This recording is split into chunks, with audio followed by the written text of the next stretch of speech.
This episode of 100 Not Out proudly brought to you by the 2017 Greek Island Longevity Retreat to Ikaria, the island where people forget to die. To find out more and to join Damien, myself, and an intimate group of 100 Not Outers, go to www.100notout.com. That's 100notout.com.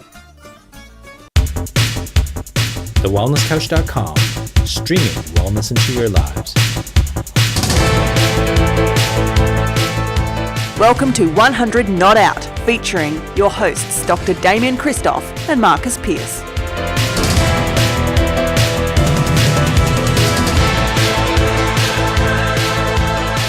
Hello and welcome to 100 Not Out, a weekly show dedicated to helping you master the art of aging well. My name is Marcus Pearce, and for the second take in 5 minutes, it's a very warm welcome to the great Damien Christoph. Hello, legend. You are. I'm a little bit embarrassed right now. Anymore. No, well, I'm just a little bit concerned. Just a little bit of rosiness, a bit of redness on the chest. Just, after nearly 4 years of 100 Not Out, I forgot to press record on the interview. And we've got a great interview going on right now. We were having the best conversation. Geez, I'm just hoping and praying that he delivers the goal that he was delivering earlier. Yeah, we'll soon find out if this is rehearsed or natural, won't we? We will. We speak of a former professional athlete turned oil broker. I want to say former professional athlete turned oil broker turned OneYearNoBeer founder, but this incredible man is still an oil broker, has been off the beer, did it with his mate Ruari. They're in the oil trade, they're oil brokers, very successful oil brokers, and you actually know them by 1 degree of separation. It's amazing. Which is incredible. That happens often, doesn't it? Absolutely. And so I think this is very close to our heart, because we talk about drinking alcohol, its role, where it's empowering, where it's disempowering. We're going to head over to England and talk to Andy Ramage, the founder of OneYearNoBeer, who has not just done it himself, but inspiring people around the world. They now have their own podcast, OneYearNoBeer. Andy, very warm welcome to you on 100 Not Out. You're up early, bright and early. Thanks so much for joining us. Morning, chaps. Good morning. Andy, it's early in the morning over there. Is this abnormal for you to be speaking to us at 5:30 in the morning? No, surprisingly not. And this is one of those early signs about OneYearNoBeer and the difference it's made to my life, that it's a regular occurrence. I try and get up at 5 a.m. every day. It buys me that beautiful 2 or 3 hours before the kids are awake, which is, anyone with a family knows how difficult that is to actually find some space. And it's brilliant. So I can study, read, do the podcast, look at OneYearNoBeer. It's fantastic. So I try and achieve that every morning. It doesn't happen every day, because what I've worked out is you cannot beat the Sandman. You can't go to bed at 12 o'clock and try and get up at 5. You can't beat the Sandman. That's right. I don't get it. Well, sometimes the Sandman just comes and dumps a heap of sand in your eyes, and you just cannot open your eyes up in the morning. Oh, that's a good call. And sometimes they happen in the mornings where you are not expecting it. Yeah, and it's got to be okay to not get up at 5 o'clock in the morning. That's fine. Exactly. Cool. That's the trick. You can't brute force it through. If you've had a late night, just lie in. Just don't do it. That's the way I get it to work. Anyway. We could end this podcast right now, there's a polished piece of wisdom right there. From now, Andy, I'm sure you get this question a lot, but what was the impetus to actually not just not have a beer for a day or a week, but to actually go, you know what, no beer, 24/7, 365? Yeah, I think it was frustration initially. Just frustration that habits had crept up on me, really bad habits essentially around alcohol. I mean, I wasn't a serious drinker, but I was drinking quite a lot really. But so were my peers, so were my best friends, so were actually everyone I knew. We were probably all drinking a bit too much. So I think if you can imagine that spectrum of all the people that have wanted to give up alcohol, you've got the extreme end, which is the doctors know, the epiphany, the rock bottom, mythical rock bottom, and at the other end you've got those who are just a bit bored of it, just had enough. And that was very much me. I just had enough. I was bored of the lethargy, bored of the regret, feeling sick and tired all the time. I wanted to be a better dad, a better husband, better at my job, fitter, healthier, wealthier, all those things. And I knew I had to change my relationship with alcohol. But the second you try and do that, you realise there's a huge social pressure everywhere. My industry, being an oil broker in the city, it's just how we do business. It's how you socialise. It's how you make new clients and new contacts. And then on top of that, friends and your family. My wife, I fell in love with my wife because she drinks pints. That's the sort of world that I'm in. You know, she's a good Irish girl, and we talked about this earlier on. You know, between I think that the Brits, the Aussies, and the Irish, they're serious drinkers. That's just how we do things. So there's actually a good joke there, isn't there? A Brit, an Irishman, and an Australian walk into a bar. Like, there's actually quite a good joke. Exactly. There's plenty around there, I think. And we've got Ruari, who's a Scottishman. We've got all angles covered. Oh my gosh, we got the quadrella. Well, we know that he wouldn't be paying for the beers. That's what we know about that, right? Yeah. Hey Andy, good point. So, what's it been like from your peer group? You know, obviously from a culture perspective in the workplace, a culture perspective in your community, like definitely beer, alcohol, entertainment, fun, parties. That's a big deal. What's it been like in your peer group that you gave up beer for a year? Yeah, I mean, initially one of shock, because I think if you are the sort of larger than life guy in the pub, and you know, that was very much me, and you suddenly tell people you're going to stop that. Firstly, they couldn't believe it. You know, no, I had one particular guy bet me, and he still owes me a lot of money. He bet me anything. Well, that's the other thing about your profession is you don't bet small. Like, you guys bet big. It's like, I'll bet you $1 million. You know, and you shake on it. No, luckily he didn't even put a lid on it. It was just unlimited. It was everything he owned. I'll bet you as much money as you like. Yeah, it was one of those bets. I'll bet you anything, right? You would never even last a month. That was only a month he gave me. Wow. Which I sort of quickly, well, in honesty, and this is the interesting thing, you start these challenges, and I slipped up. I did 2 weeks, and I fell off in style, as you can imagine, and everyone laughed. Everyone said, we knew it, you'll never do it. So you owe him the money? Pardon? You owe your mate money? No, because this was after that full start. Luckily. Okay, all right. Then a few people got a bit confident you're never going to do it, and then I actually went on to, I did the month and then 6 weeks, and I just kept going, and here I am. That was 2.5 years ago. Oh wow! So we're now 2 years no beer. 18 more, 30 months. Yeah. In February, and I know it well because we have a big industry event in February. It's called International Petroleum Week, and it was at the end of that week I sort of woke up and went, never again. You know, it's hard. It's tough, but yeah, most of my friends are great now. My best friend, the first time I told him I wasn't drinking, he put me in the boring corner. You know, people. You know, I mean, it is comical, and I love it because it doesn't stop me going out and being sociable. And do you know what? You do take a bit of ribbon and you do take a bit of flack because that's the world that I'm in. But, you know, when I'm up at 5 o'clock in the morning, studying, taking degrees, doing master's degrees, feeling fit as a fiddle, lost all the weight, healthy, vibrant, you know, I'll never go back. Yeah. Now, just for the detail-oriented cynics, is it wine, vodka, whiskey, chartreuse, Patron, Jägermeister, or is it 1 year or 2.5 years no grog? No grog, yeah. There's no getting around the system. A few people have tried that, but yeah, no grog at all. That's unbelievable. So you said that you've lost a bit of weight, you got your health back, you got your energy back, you got all that sort of stuff. What's the stats? What's actually happened in that time? What have you noticed with your body? The really obvious one was, you know, again, being a professional athlete in my sort of early years to get, you know, finding myself in the city and then drinking and doing all that sort of stuff. You put on weight, simple as that. I didn't notice it at the time, but I managed to lose 3 stone in weight. Wow, that's 18 kilograms for those people who do what are we? Metric. Yeah. Metric, yeah. 3 stone in weight. Body fat dropped from about 30% down to 10%. That's huge. So I got in really good shape again. And actually, I'm probably as fit now as I was when I was playing football. In fact, I was actually heavier when I was playing football. I was about 12 stone 10. So in theory, I probably could have been a bit lighter. But I never thought I'd see those days again. I never thought I'd see my old fighting weight. You know, I thought that was a distant memory. So that was the really obvious things. But I think even in terms of my mental health, not that I ever suffered in that degree. I was very lucky, but I did have that anxiety that follows you after a hangover, and I think a lot of people suffer with that. Just that nervousness, that uncomfortableness, that's all completely gone.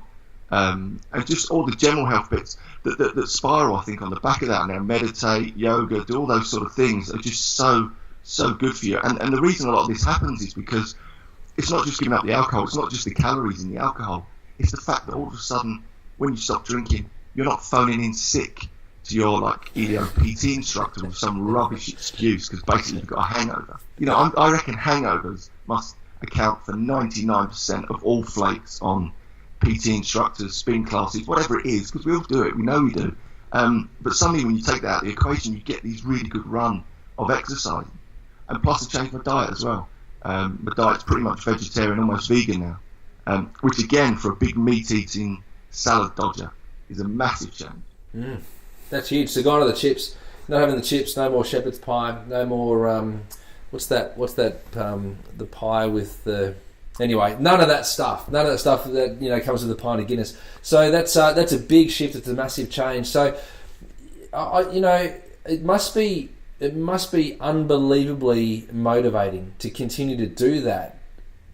And at the same time, do you ever wonder whether or not you might just go and have a pint of beer one night with a mate, or you have a glass of wine over dinner? Do you ever think that you'll go back to that?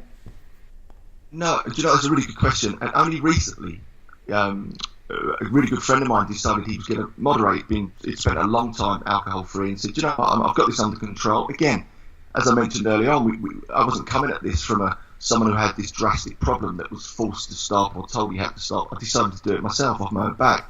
So I could go back and drink tomorrow. There's nothing stopping me. And only recently I thought, maybe I will. Maybe I'll have a glass of champagne every now and again, or a pint of Guinness if I'm in Ireland. And I really weighed it up, and at the very start of my challenge, and we get all our members to do this, I wrote down all the reasons why I'm doing this.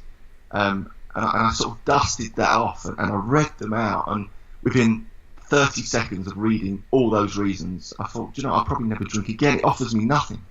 I wasn't particularly into the taste, so outside of that, I feel it offers me nothing. So at the moment, never say never, but at the moment I don't see that I'll ever drink again.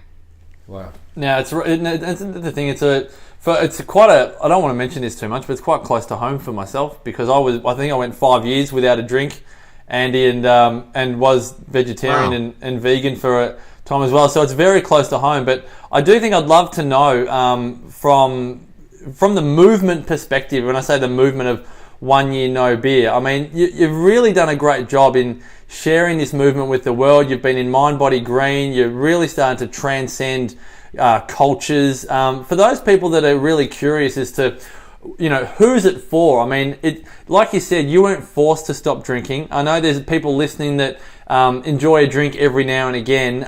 Who do you really, I suppose, recommend 1 Year No Beer for? Yeah, that's another good question. I think there is that spectrum that I spoke about earlier, and what we're finding, I mean, I guess just look at the members that we've got. We have got people in our system that would be classically certified as having a serious problem, and actually it's changing their life, which is great. And initially we didn't aim it at those people really, because there's some amazing establishments out there for those type of people, but it seems to be working all the way through to people who just have the odd drink every now and again and just see it as quite a light-hearted challenge, as it were. So really it's probably aimed at the preventative model, all those people in the middle that probably drink a little bit too much, or that they're thinking about changing their relationship with alcohol and don't really have the confidence to stop. That's the key thing. That's why we made it a challenge.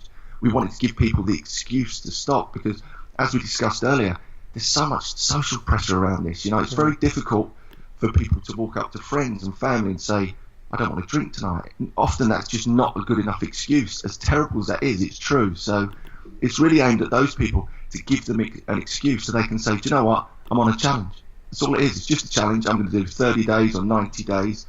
And I think people, peers and friends and family, like the idea of a challenge, because it means to them they're going to get their drinking buddy back at the end of the 90 days. Well, but the beauty of it is once you've started, you can just keep going. You've got that win behind yourself. If you do 90, it's easy to do the 365. So yeah, it's that sort of group that it's really aimed at.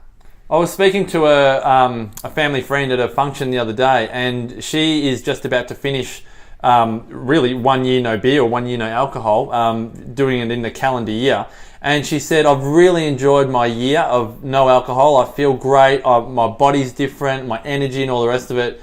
But then she said, but at the same time, I am really looking forward to, on January 1, having a glass of champagne. I'm really looking forward to it. How do you find that in 1 year no beer? I mean, because obviously you want to celebrate that they've done 1 year no alcohol, but then if they've just done it for the year and then they want to go back to just having a social drink every now and again, do you find it easy enough to celebrate that fact with them? Does it feel awkward? Does it feel great, well done, great achievement? Where does the focus go on that? Very much so celebration. I mean, our mission, our aim really is to help people change their relationship with alcohol forever. And that's all we're trying to do. And if that means they never drink again, brilliant. If that means they go back to total control and the odd drink at Christmas, for example, or a glass of champagne or a pint of Guinness, once or twice a year, brilliant. And also, if they find that they attempt that and actually old habits surface, which happens to lots of people, I mean, moderation, as it were, is very difficult for lots of people. If old habits surface, then they can come back and do the challenge again. Yeah. So no, we celebrate anyone who changes their relationship with alcohol in any shape or form. I think is a good thing. Oh, it's great words. I love it. I like it too. Andy, we spoke in a previous podcast to this one about trends, and we're noticing there's a lot of Gen Ys now that are spending good money, good coin on great food, green smoothies, kale, chia seed puddings, acai bowls, all this sort of stuff. They're spending good money because they want to look good, feel amazing. It seems to me that blokes want to kind of give up the grog a little bit later in life once they've probably had enough social lubrication and Dutch courage to go and meet their wife, and then they'll drop the beer.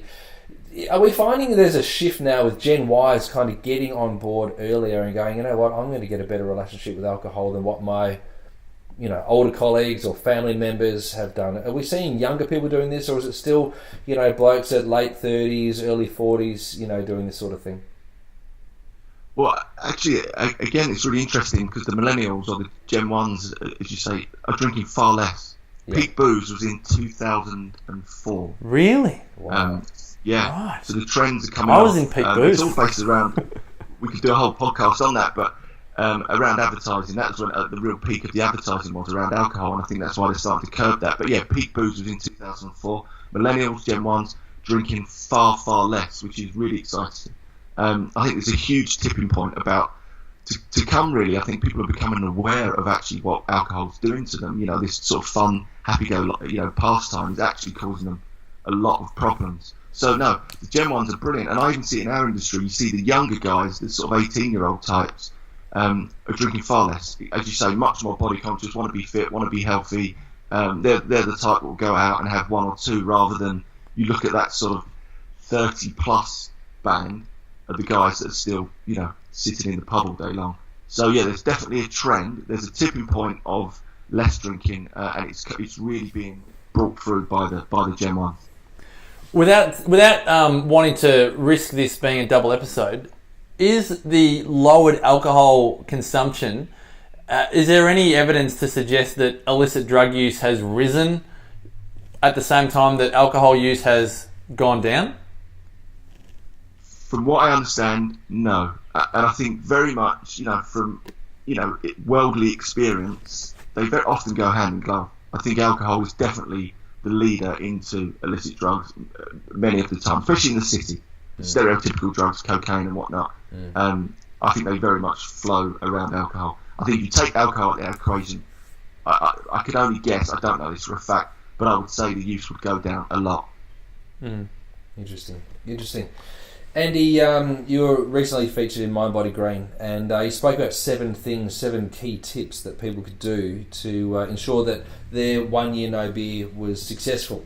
Can we just quickly touch on those things before we finish off? I think the first one you said was commit to a physical challenge. Yeah, and this is a really interesting one because you almost wouldn't associate this necessarily with changing a habit, but physical challenge is absolutely key. I might be a bit biased being a former athlete, but when you take on a physical challenge, it gives you a focus, it gives you a goal outside of the habit you're changing.